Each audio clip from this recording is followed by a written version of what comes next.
చెప్పకుండా నా నుంచి పర్సనల్ వివరణ తీసుకోకుండా సోషల్ మీడియాలో రిలీజ్ చేశారు. దాని మీద వచ్చేసి హడావుడైంది. ఇందులో వచ్చేసి పోలీసుల యొక్క నెగ్లెక్ట్ అనేది జీరో.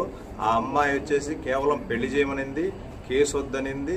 సో ఇప్పుడు కూడా మేము ఆ అమ్మాయి కానీ కంప్లైంట్ ఇస్తే కేసు కట్టి ఆ అబ్బాయిని రిమాండ్కి పంపిస్తాము. న్యాయపరమైన చర్యలు అనేవి తప్పనిసరిగా తీసుకుంటాం.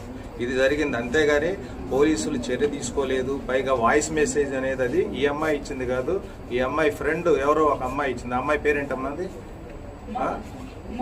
మౌనిక అనే అమ్మాయి ఇచ్చింది. ఆ అమ్మాయి ఫోన్ నెంబర్ కూడా ఇప్పుడు పనిచేయట్లేదు అనమాట. కాబట్టి మన మిత్రులకు తెలియజేసేది ఏంటంటే, ఎప్పుడైనా కూడా ఇటువంటి సందర్భాలు వచ్చినప్పుడు ఆ కన్సర్న్ SHO దగ్గర వివరణ తీసుకొని వేస్తే బాగుంటుంది. లేకపోతే ఈ ఇష్యూ అంతా స్టేట్ అంతా కూడా తప్పుదారి పట్టే విధంగా ఉంటుంది, పోలీసుకు బ్యాడ్ నేమ్ తెచ్చే విధంగా ఉంటుంది. కాబట్టి ఇటువంటి ఇష్యూస్ తొందరపడి వేయద్దని చెప్పేసి కోరుకుంటున్నాను.